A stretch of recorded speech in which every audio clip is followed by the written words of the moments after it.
Hi kawan, welcome to EDCReady. Today we are doing a full disassembly and maintenance of this guy. This is the CRKT Razelcliffe by Graham Design. So if this looks like a Jon Graham knife, it's because he designed it. Now a couple of things out of the box is that there is a lot of shall we say grit in the pivot. So I want to see if I can take it apart, oil it up, that might get a little bit better. You also have a nice detent. You have a little bit of a weak lockup. Listen to that.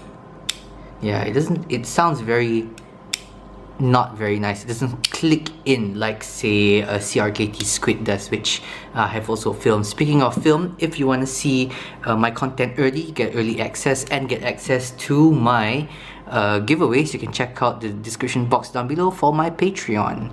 I also have links to buy this guy. If you want to know, I got this guy from Core Outdoor. The links will be in the description box down below. Now it is coming apart. There is no Loctite or whatever from what I can tell. Nope, that's good. Let's push that out. Okay, so T8, by the way, these are new Weha screws. Right there I have a link to the Amazon page that I bought this in the description box down below. And I will now take this guy apart. Body screws come out nice and easy. Now it does screw straight into the handle. So just be careful because there are no bushings for you to replace. If you kind of cross thread screws, you are replacing the entire thing. You're replacing the pretty much the entire handle. Okay, so this guy comes out. As you can see, these guys are the longest screws. They kind of go all the way to the other side like that. Okay, it looks like I did not need to take the clip apart, so let's just pull this guy apart. And as you can see, we have here a standard steel frame lock with no weight reduction whatsoever. Let's see now. Anything causing the grit here? Nothing in particular. Do we have a D-shaped pivot? Yeah, we have a non-free spinning pivot, which is a great which means it's going to be easier to take this guy apart. Okay, so now just gonna wipe this guy down. Got a little microfiber cloth. So as you can see here, it is running on bearings, but these are really small bearings. They are encapsulated by some plastic, and the bearings are really tiny. Okay, let's get this guy out.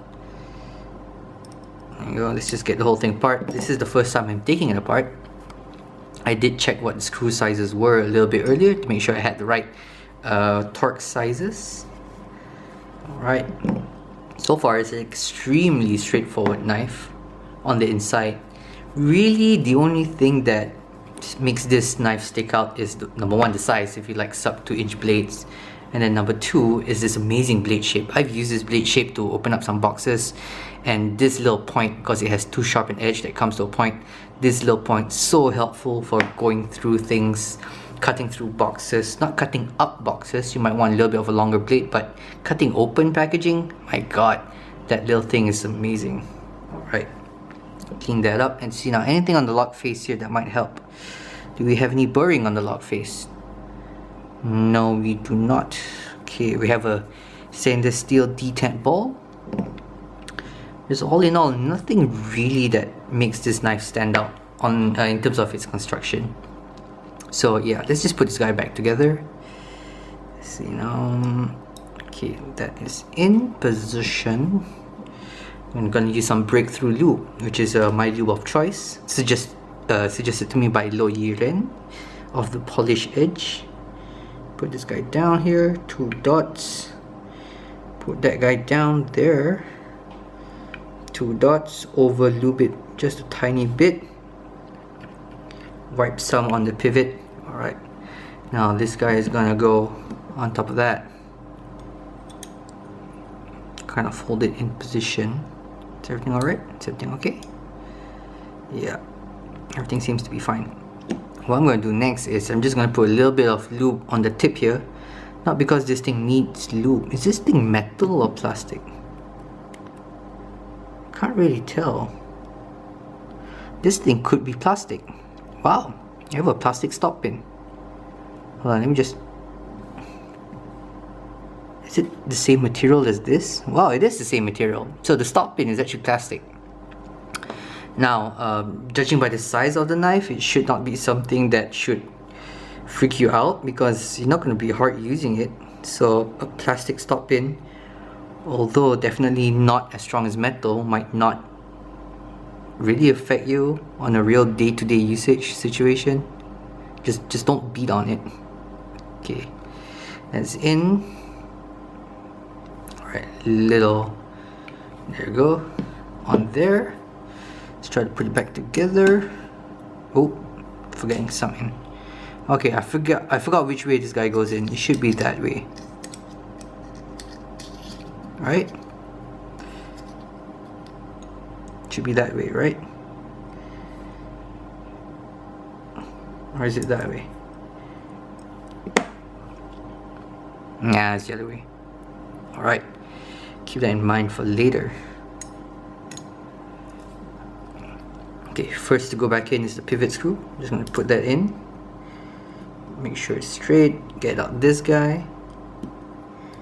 Start turning it in. Just for it to go into place. I don't need it to tighten up. This guy goes in here. Gotta make sure just everything's lined up. Oops, we just lost a bit of alignment.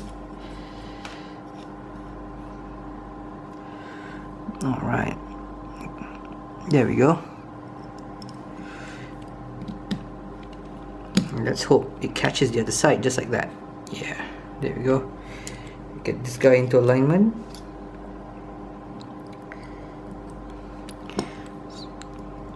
Now I'm not sure why they added a little back spacer here. It should just be standoffs in my opinion for something this small, but you know, it does add nice texturing in the back, which I like. Okay, switch it back to T8.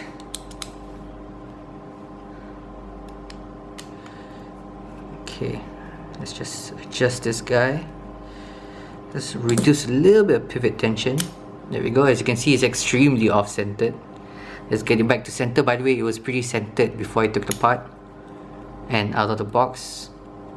Right, how's the centering? Centering is not great. It's a little off to the side. You can't really see the tip of the blade because of, I don't know, its color. But let's just take a T6. One thing you can do is that once you tighten the pivot, you just untighten this or loosen it, and then it should put everything back into tolerance. Just the slightest tightness to it, and it should be pretty dead centered now. Yeah, let's just tighten everything. There we go. Now you can also, of course, put in some Loctite. Any blade play? No blade play. Although it's such a short blade, I'll be surprised if there's any blade play.